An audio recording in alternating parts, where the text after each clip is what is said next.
Hello, it's Ryan from Building Body, Mind, Soul at ironmartialartsonline.com. That's www.ironmartialartsonline, all one word.com. And today, so we're doing a little winter training. I do have babies in the background, so we'll do it safely. They are much more dressed than I am, although I'm sure they'll get into cold therapy training at some point. All right. If you use lead pipes and you have a fear of spiders, I always recommend checking inside. Had that happen doing iron grading before, where it's in a zone and it kind of crawled right on me and I thought I was hallucinating. I was not. All right. The ball. The ball. You get the ball. I'll do the grading. All right. Let's go. All right. So you can just get in a modified horse stance here. You can use anything that, I would say you don't have to start with a letter steel pipe. Why don't you start with, although you could, you can just get any kind of dowel rod. You could use even a broom handle, but the intent is the same, right? So you want to go ahead, and I usually just turn it into like a horse stance, and I'll go ahead and try to grate and grind like your intent is to splinter it and snap it this way, sideways, right? This is only as tough as you make it. So if you just kind of do it lackadaisically like this, kind of wishy-washy, that's nothing. You're just wasting your time. It doesn't, do anything. So you want to really try to, every time you grate and grind. Where's the Marshall application, you ask? Well, in grabs, when somebody grabs me, first of all, somebody grabs you, you can just strike with the other hand. Ball. You get the ball. Go ahead. Good job. But you can also, somebody else is trying to grab you, or you have to grab them out of the way. That's that piercing grab, right? That iron claw, that eagle claw. Right there. The ball's right there. It's right there. Right there. It's right in front of you. Okay. Here we go. And we're grading. All right. You can switch hands. Make sure you do switch grip, so it's always different hand on top. And just try to go for 30 seconds.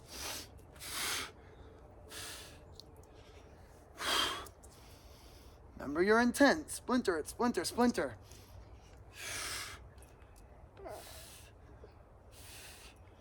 A trick if you feel too much tension in the forearm is to go ahead and flex the knees. An isometric flex and hold on the knees.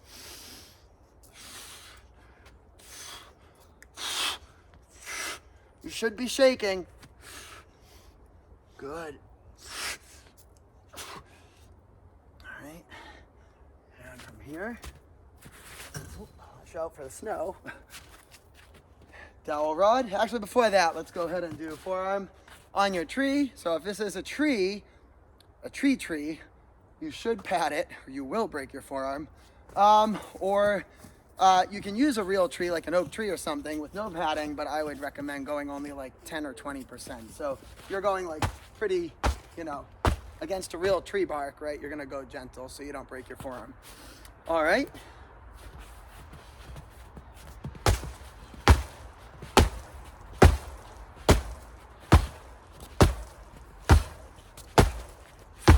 Notice this is the waist. Right, Eli? So we're trying to move the top branches at the tippity top.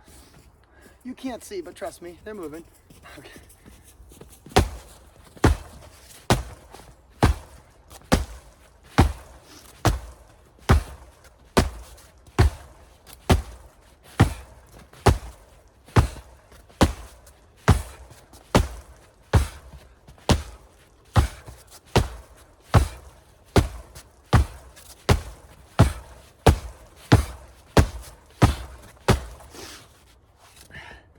That is inner forearm. Still got to do outer. Outer is actually more important. What? The ball. Hold on.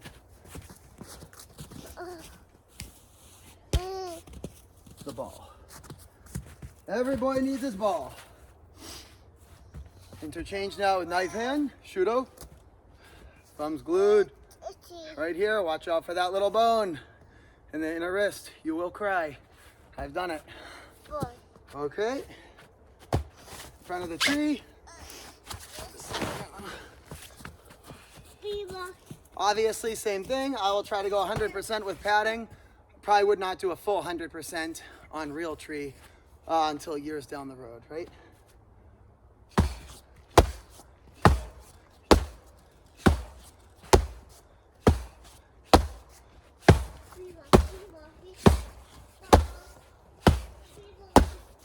This is not as effective, I should say. Yes, I don't have the other tree. I'm not going to mess with the camera angle. I'm going to be lazy and just do it on this.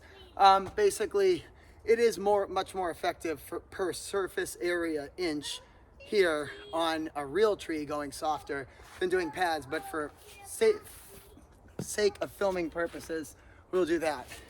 All right, we're doing some babysitting while adults classing.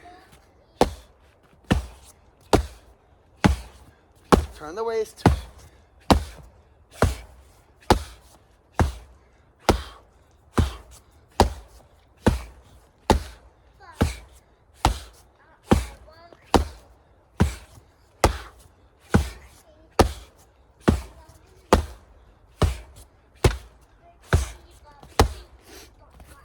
Notice you want to make sure you have your hands cupped like you're scooping in the air with knife hand, right? Like a scoop sideways, okay? Now we're gonna do outer forearm, okay? Outer forearm. So instead of like this, we're gonna go ahead now, and instead of like this, I'm gonna turn it in and go like this.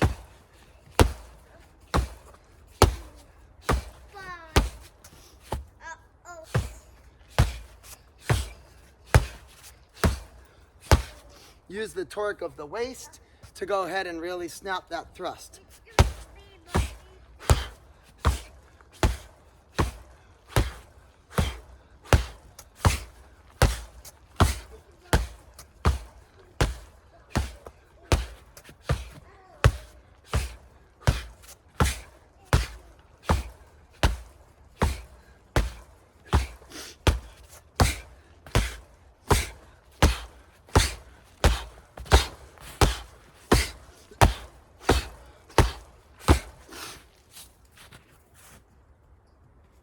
Elijah, good man?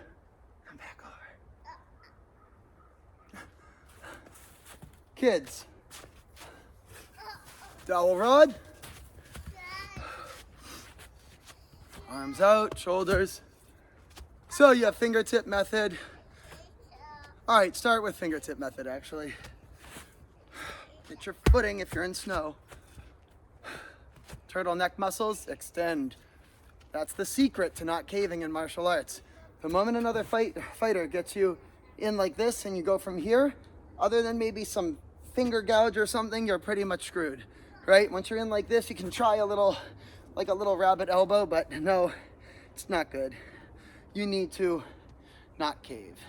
Cave, wrong, bad. Extend, strength, ligament, good. All right. Fingertips. All you need is 5 or 10 pounds, man. You don't need a lot for these. Some people do the big heavy weights with them, but they're doing it like this and they're, so I prefer to try to do real style. Same thing, lock the knees. Always work on knee stabilization. Knee and ankles. I always think knee and ankles when I'm doing other stuff, other crap, because even though this is not directly ankle and knee, it's always good to have that intent. Because knee and ankle injuries, those will screw you down the road. So think of ankle, iron knee.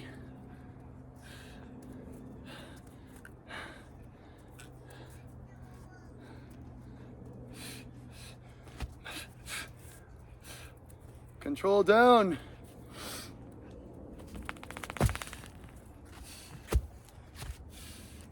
Iron ankle, iron knee.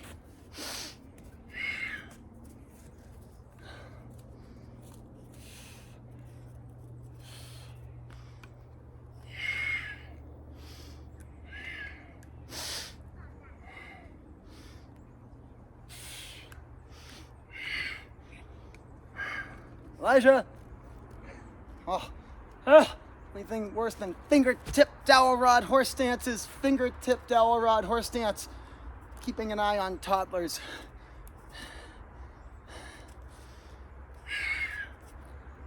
Keep going. Lock the knees.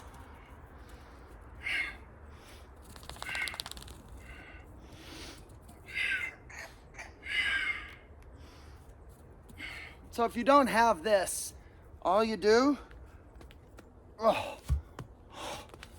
is get a dumbbell or a medicine ball and do that with fingertips on the sides of it. Okay, and reverse. All right, actually you could, yes, you could. You're probably just thinking, can you do reverse fingertip? Yes. If you want to add to it being a little tougher, yes you can. Instead of a full grip, use your fingertips.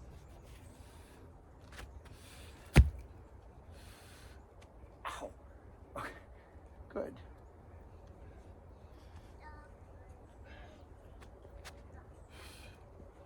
Good.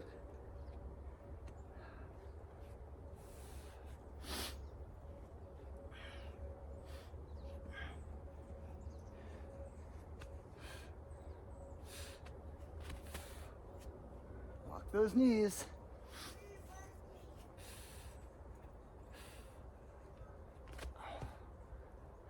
A little bit more slack this way, so you'll have to work the slack back just because your arms are no longer out.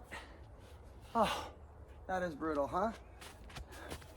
It's a nice tricep punishment,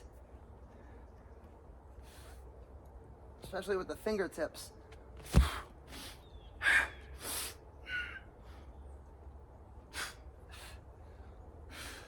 Just up.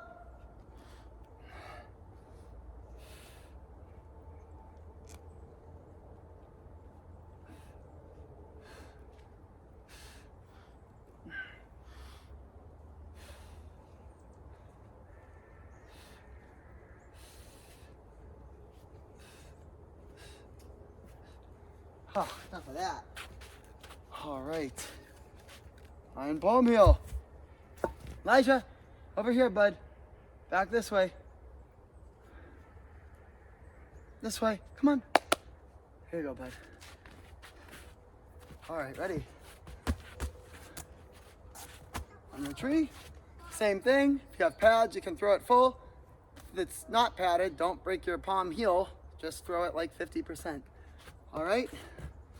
Notice I don't really strike with, I get all cut up on this tree here.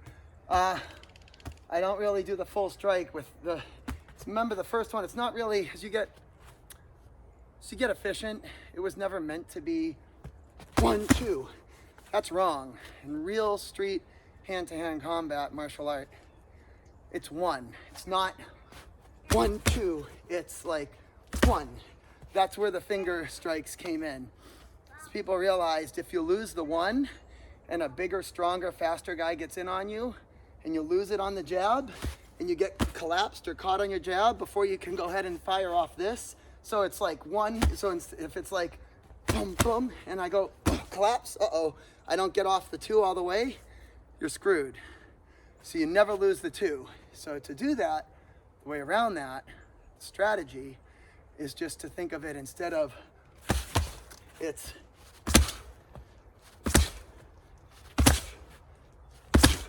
there's still a nose eye kind of strike in there, but it's much more a feeler, whereas the 2 is the finisher.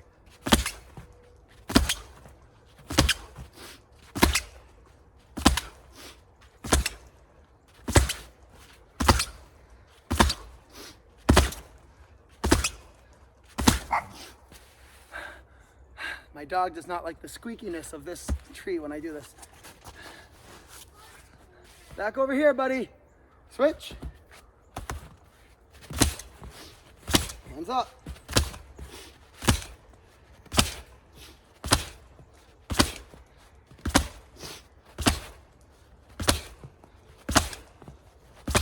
Rear hand stays up, guys, right?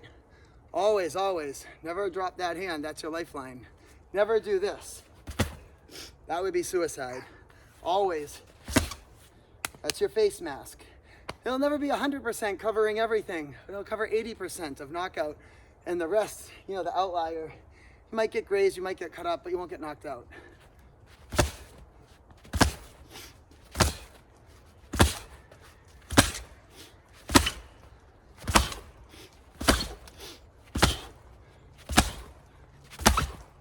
Good. All right. So, those are all variations you can do on your tree. Pad, throw it full. Let's get this down. Oh, we gotta finish with tree poles. I can't really do it properly with this. But basically, perhaps I will move the camera just for this portion so you can see what I mean. They got those in there, those two little guys. They're small, but they're big enough. So if you can see me through the trees, smaller tree, try to wrap around. And what we're gonna try to do is your intent is to go ahead and just grab under, get tight, and pull up.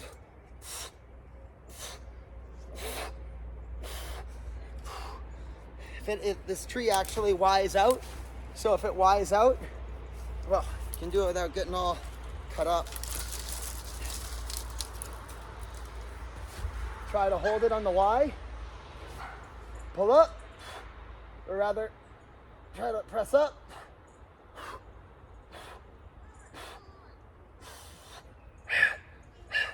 Tighten the abs, don't get a hernia.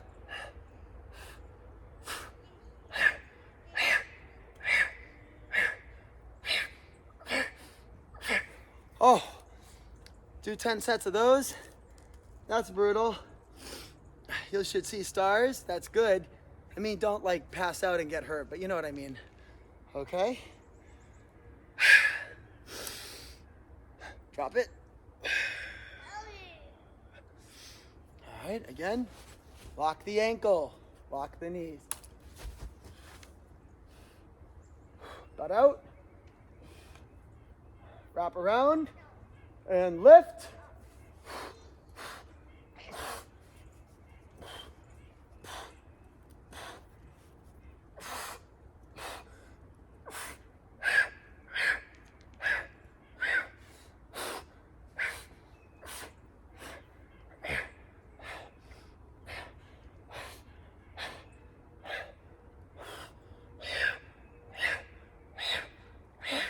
Oh,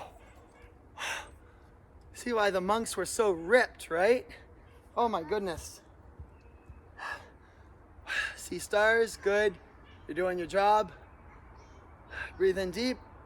Anytime you see stars training, or for that matter, if in sparring, if you get a good punch and you see stars, the secret to not letting it lead to a pass out, getting passed out,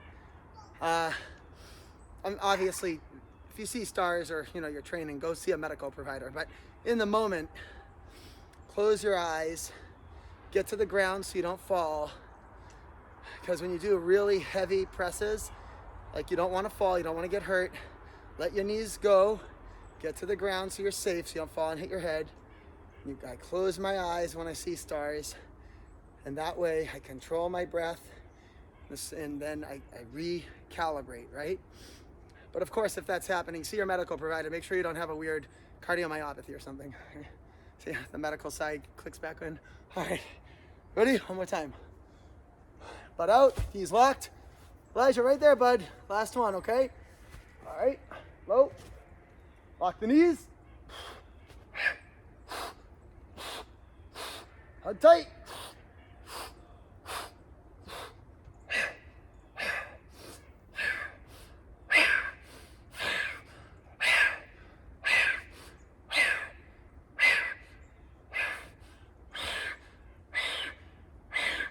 Oh. Don't get a hernia. Don't get a hernia. See stars, close eyes, brace. In through the nose, out through the mouth. Good. Simple stuff wins, man. All right. That will be today's class, and we will see you next time.